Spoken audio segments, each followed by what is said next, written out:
ఓం శాంతి. ఈరోజు Murali date 3 December 2025. బాబా చెప్తున్నారు, మధురమైన పిల్లలు, మీరిప్పుడు అత్యంత పవిత్రమైన తండ్రి ఒడిలోకి వచ్చారు. మీ మనసులు కూడా హోలీగా తయారవ్వాలి. ప్రశ్న: అత్యంత పవిత్రమైన పిల్లలకు ఏ నష ఉంటుంది? వారి గుర్తులు ఏవి? జవాబు: మేము అత్యంత పవిత్రమైన తండ్రి ఒడిలోకి వచ్చాము. మేము అత్యంత పవిత్రమైన దేవీ దేవతలుగా అవుతున్నామన్న నష వారికి ఉంటుంది.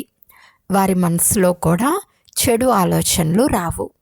వారు సుగంధభరిత పుష్పాలుగా ఉంటారు.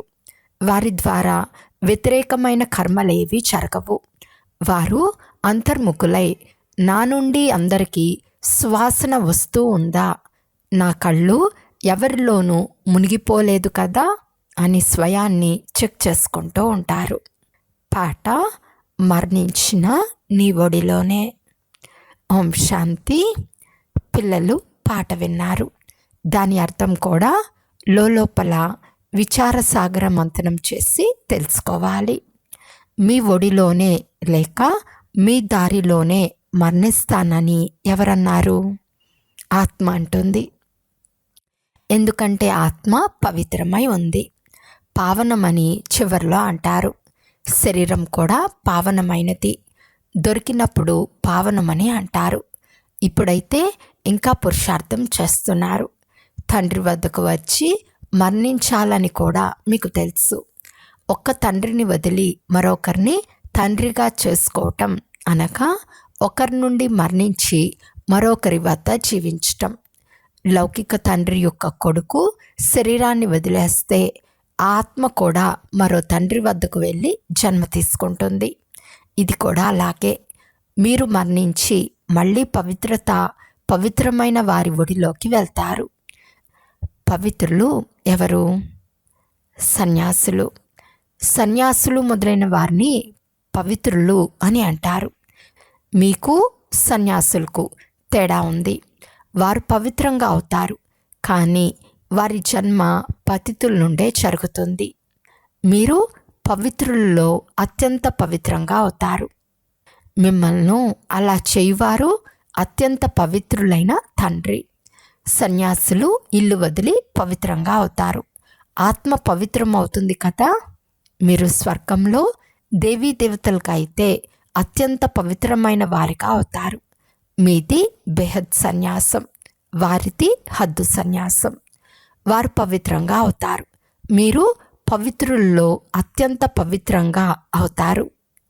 హోలియెస్ట్ ఆఫ్ ది హోలీగా అవుతారు. మేము నూతన ప్రపంచంలోకి వెళ్తాము అని మీ బుద్ధి కూడా చెప్తుంది. ఆ సన్యాసులు రజోలో వస్తారు. తేడా ఉంటుంది. రజో ఎక్కడా, సతో ప్రధానం ఎక్కడా? మీరు పవిత్రమైన వారి ద్వారా అత్యంత పవిత్రంగా అవుతారు. ఇంగ్లీష్లో ఓషన్ ఆఫ్ నాలెడ్జ్ అంటే జ్ఞానసాగరము, ఓషన్ ఆఫ్ లవ్ అంటే ప్రేమ సాగరము అని అంటారు. మిమ్మల్ని ఎంతో ఉన్నతంగా తయారు చేస్తారు. ఇటువంటి అత్యంత ఉన్నతమైన వారిని, పవిత్రమైన వారిని మీరు వచ్చి పతితులను పావనంగా చేయండి. పతిత ప్రపంచంలోని మమ్మల్ని హోలియెస్ట్ ఆఫ్ హోలీగా అంటే పవిత్రుల్లో అతి పవిత్రులుగా చేయండి అని పిలుస్తారు. అందువలన పిల్లలైన మీకు మిమ్మల్ని చదివించేదెవరు? మేము ఎంతో గొప్పగా తయారవుతామని ఎంతో నష ఉండాలి. దైవీ గుణాలను కూడా ధారణ చేయాలి. పిల్లలు, బాబా మాయ చాలా తుఫాన్లు కలిగిస్తూ ఉంది. మానసికంగా శుద్ధం కానివ్వదు. ఇలాంటి చెడు ఆలోచనలు ఎందుకు వస్తాయి? మేము హోలియెస్ట్ ఆఫ్ హోలీగా తయారవ్వాలి కదా అని రాస్తారు. తండ్రి అంటున్నారు, మీరు అత్యంత పవిత్రంగా అయ్యారు. చాలా జన్మల అంతిమంలో తండ్రి ఇప్పుడు మళ్ళీ తీవ్రంగా చదివిస్తున్నారు.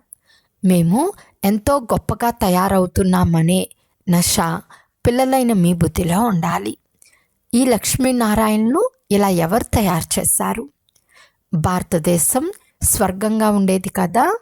ఇప్పుడు భారతదేశం తమో ప్రధానంగా భ్రష్టాచారిగా ఉంది. దీన్ని మళ్ళీ మనం అత్యంత పవిత్రంగా తయారు చేస్తాం.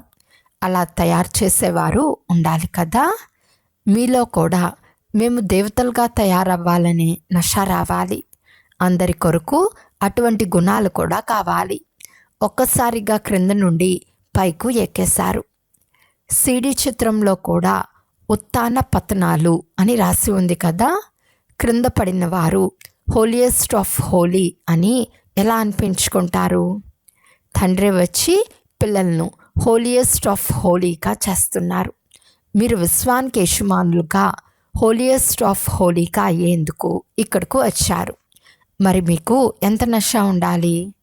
బాబా మనల్ని ఇంత ఉన్నతంగా తయారు చేసేందుకు వచ్చారు. మనస వాచ కర్మన పవిత్రంగా అవ్వాలి. సుగంధభరిత పుష్పాలుగా అవ్వాలి. సత్యుగాన్ని పుష్పాల తోట అని అంటారు. ఎలాంటి దుర్వాసన ఉండదు. దేహాభిమానాన్ని దుర్వాసన అని అంటారు. ఎవరిలోనూ చెడు దృష్టి ఉండరాదు. మనసును తినే వ్యతిరేక కర్మలు, చెడు ఖాతా తయారయ్యే చెడు కర్మలు ఏవి జరగరాదు. మీరు 21 జన్మలకు ధనం కూడబెడుతున్నారు. మనము చాలా సంపన్నులుగా అవుతున్నామని పిల్లలైన మీకు తెలుసు. దైవీ గుణాలతో భర్పూర్గా ఉన్నామా? తండ్రి చెప్పిన విధంగా పురుషార్థం చేస్తున్నామా అని స్వయాన్ని పరిశీలించుకోవాలి. మీ లక్ష్యం ఎలా ఉందో గమనించండి. సన్యాసులు ఎక్కడా, మీరెక్కడా? పిల్లలైన మీకు మేము ఎవరి ఒడిలోకి వచ్చాము, మమ్మల్ని ఎలా చేస్తారు అను నష ఉండాలి. అంతర్ముఖులుగా అయ్యి మేము ఎంతవరకు అర్హులుగా అయ్యామని పరిశీలించుకోవాలి. అందరికీ జ్ఞాన సువాసన వచ్చినట్లు మనమంతా సుగంధభరితంగా అవ్వాలి. మీరు అనేక మందికి సుగంధంను ఇస్తారు కదా. మీ సమానంగా చేస్తారు. మమ్మల్ని చదివించేవారెవరు అని నష ఉండాలి. వారంతా భక్తి మార్గంలోని గురువులు. జ్ఞాన మార్గాన్ని చూపే గురువు ఒక్క పరంపిత పరమాత్మ తప్ప మరెవ్వరూ లేరు. మిగిలిన వారంతా భక్తి మార్గానికి చెందిన గురువులు. భక్తి కలియుగంలో ఉంటుందని, రావణుడు ప్రవేశిస్తాడని కూడా ప్రపంచంలో ఎవరికీ తెలియదు. ఇప్పుడు మీకు తెలుసు. సత్యుగంలో మేము 16 కళ సంపూర్ణులుగా ఉండేవారము. పౌర్ణమి తర్వాత ఒక్కరోజు గడిచిన దానిని పౌర్ణమి అని అనము. ఇది కూడా అలాగే కొద్ది కొద్దిగా పేనువలే చక్రం తిరుగుతూ ఉంటుంది. ఇప్పుడు మీరు పూర్తి 16 కళ సంపూర్ణులుగా అవ్వాలి. అది కూడా అర్ధకల్పం కొరకు. తర్వాత మళ్ళీ కళలు తగ్గిపోతాయి. ఈ జ్ఞానం బుద్ధిలో ఉంటే పిల్లలైన మీకు ఎంత నష ఉండాలి? మనల్ని చదివించేది ఎవరో చాలామంది బుద్ధిలోకి రాదు. వారు జ్ఞానసాగర్లు. వారు నమస్తే పిల్లలు అని అంటారు. మీరు బ్రహ్మాండానికి కూడా యజమానులు. బ్రహ్మాండంలో అందరూ ఉంటారు. తర్వాత మీరు విశ్వానికి కూడా యజమానులుగా అవుతారు. మీ ఉత్సాహాన్ని పెంచేందుకు తండ్రి అంటున్నారు, మీరు నాకంటే ఉన్నతంగా అవుతారు. నేను విశ్వానికి యజమానిగా అవ్వను. నాకంటే ఎక్కువ మహిమ గలవారిగా మిమ్మల్ని తయారు చేస్తాను. తండ్రి కంటే పిల్లలు ఉన్నతమైతే, నా కొడుకు చదువుకొని ఇంత పెద్ద పదవి పొందుకున్నాడని తండ్రి అంటాడు కదా. తండ్రి కూడా అంటున్నారు, నేను మిమ్మల్ని చదివిస్తాను. మీరు ఎంత పెద్ద పదవి కావాలనుకుంటారో అంత పురుషార్థం చేయండి. మొదట తండ్రి మనల్ని చదివిస్తున్నారు అనే నష ఉండాలి. తండ్రి అయితే ఎప్పుడైనా వచ్చి మాట్లాడతారు. వారు ఇతనిలో ఉండనే ఉన్నారు. మీరు వారి పిల్లలు కదా. ఈ రథం కూడా వారిదే కదా. ఇటువంటి హోలియెస్ట్ ఆఫ్ హోలీ తండ్రి వచ్చి మిమ్మల్ని పావనంగా చేస్తారు. ఇప్పుడు మీరు ఇతరులను పావనంగా చేయండి. నేను రిటైర్ అవుతాను.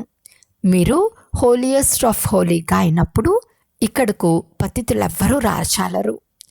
ఇది హోలియెస్ట్ ఆఫ్ హోలీ చర్చ్. ఆ చర్చ్కి వికారులంతా వెళ్తారు. అందరూ పతితులుగా అపవిత్రంగా ఉన్నారు. ఇది చాలా గొప్ప హోలీ చర్చ్. ఇక్కడ పతితులెవ్వరూ అడుగు కూడా పెట్టలేరు. కానీ ఇప్పుడే అలా చేయలేరు. పిల్లలు కూడా అలా తయారైతే అటువంటి నియమాలు తయారు చేయాలి. ఇక్కడ లోనికి ఎవరూ రాకూడదు.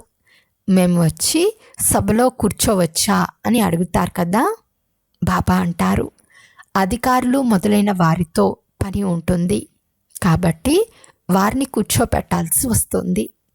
మీ పేరు ప్రసిద్ధమైనప్పుడు మీరు ఎవరిని లెక్క చేయాల్సిన అవసరం ఉండదు. ఇప్పుడు వారిని రానివ్వాల్సి ఉంటుంది. హోలియెస్ట్ ఆఫ్ హోలీ కూడా రానివ్వాల్సి వచ్చిందే అని మనస్తాపం చెందుతూ ఉంటారు. ఇప్పుడు రాకండి అని వారికి చెప్పలేము. ప్రచారం పెరిగే కొలిది జనులు విరోధం కూడా తగ్గిపోతుంది. మీరు కూడా బ్రాహ్మణులైన మాకు రాజయోగం నేర్పించేవారు. హోలియెస్ట్ ఆఫ్ హోలీ తండ్రి అని అర్థం చేయిస్తారు. సన్యాసులను హోలియెస్ట్ ఆఫ్ హోలీ అని అనరు. వారు రజోగుణంలోనే వస్తారు. వారు విశ్వానికి రాజులుగా అవ్వగలరా? ఇప్పుడు మీరు ఇంకా పురుషార్థులుగా ఉన్నారు. అప్పుడప్పుడు నడవడికలు చాలా బాగుంటాయి. అప్పుడప్పుడు అపఖ్యాతి తెచ్చే నడవడికగా ఉంటుంది. చాలా సెంటర్లకు ఏమాత్రం తెలుసుకోలేని వారు కూడా వస్తారు. మేము ఎంత గొప్పవారిగా తయారవుతామని కూడా మర్చిపోతారు. నడవడికల ద్వారా ఎలా తయారవుతారో తండ్రి కూడా అర్థం చేసుకుంటారు. అదృష్టంలో ఉన్నత పదవి ఉంటే నడవడికలు చాలా రాయల్గా ఉంటాయి.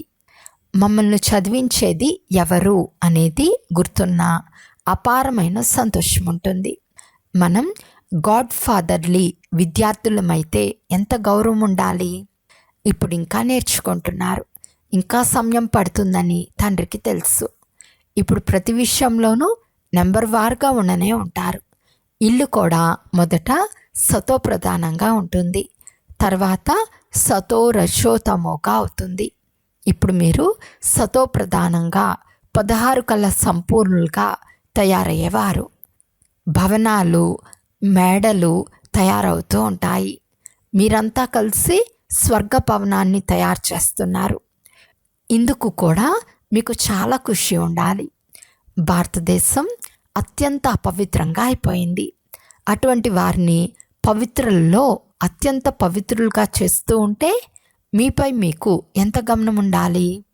పదవి కూడా భ్రష్టమయ్యే విధంగా మన దృష్టి ఉండరాదు. బాబాకు రాస్తే ఏమంటున్నారు అని అనుకోకండి. ఇప్పుడు అందరూ పురుషార్థం చేస్తున్నారు. ఇతన్ని కూడా ఇప్పుడు హోలియెస్ట్ ఆఫ్ హోలీ అని అనరు. అలా తయారైతే ఈ శరీరం కూడా ఉండదు. మీరు కూడా హోలియెస్ట్ ఆఫ్ హోలీగా అవుతారు. కానీ పదవుల్లో తేడా ఉంటుంది. అందుకై పురుషార్థం చేయాలి, ఇతరులతో చేయించాలి. బాబా పాయింట్లను అయితే చాలా ఇస్తూ ఉంటారు. ఎవరైనా వస్తే పోల్చి చూపించండి. హోలియెస్ట్ ఆఫ్ హోలీ అయిన లక్ష్మీనారాయణులు హోలీగా ఉన్నవారెక్కడా? ఈ లక్ష్మీనారాయణుల జన్మయే సత్యుగంలో జరుగుతుంది. వారెప్పుడో తర్వాత వస్తారు. ఎంత తేడా ఉంటుంది. శివబాబా మమ్మల్ని ఇలా తయారు చేస్తున్నారని పిల్లలకు తెలుసు. వారు అంటున్నారు, నన్నొక్కరినే స్మృతి చేయండి, స్వయాన్ని అశరీరి ఆత్మగా భావించండి. అత్యంత ఉన్నతమైన శివబాబా చదివించి అత్యంత ఉన్నతంగా చేస్తున్నారు. బ్రహ్మ ద్వారా మనము ఈ చదువు చదువుకుంటున్నాము. బ్రహ్మనే విష్ణువుగా అవుతాడు. ఇది కూడా మీకు తెలుసు. మనుషులకు ఇది అర్థమే కాదు. ఇప్పుడు సృష్టి అంతటిపై రావణ రాజ్యం ఉంది. మీరు రామరాజ్యాన్ని స్థాపన చేస్తున్నారని మీకు తెలుసు. డ్రామానుసారం మనం స్వర్గస్థాపన చేసేందుకు అర్హులుగా అవుతున్నాము. ఇప్పుడు బాబా అర్హులుగా చేస్తారు. సుఖధామం శాంతిధామాలకు తండ్రి తప్ప ఇతరులెవ్వరూ తీసుకెళ్ళలేరు. ఫలానా వారు స్వర్గానికి ముక్తిధామానికి వెళ్ళారని వ్యర్థం మాట్లాడుతూ కోతలు కోస్తూ ఉంటారు. తండ్రి అంటున్నారు, ఈ వికారి పతిత ఆత్మలు శాంతిధామానికి ఎలా వెళ్తాయి? మీరు ఇలా చెప్పినప్పుడు వీరికి ఎంత నష ఉందని భావిస్తారు. ఈ విధంగా ఇతరులకు ఎలా అర్థం చేయించాలో విచారసాగర మంథనం చేయండి. నడుస్తూ తిరుగుతూ మనం కూడా అర్హులు కావాలని ఆంతరికంలో రావాలి. ధైర్యం కూడా వహించాలి. భారతవాసులే సంపూర్ణ అర్హులుగా, సంపూర్ణ అనర్హులుగా అవుతారు. ఇతరులెవ్వరూ అవలేరు. ఇప్పుడు తండ్రి మిమ్మల్ని అర్హులుగా చేస్తున్నారు.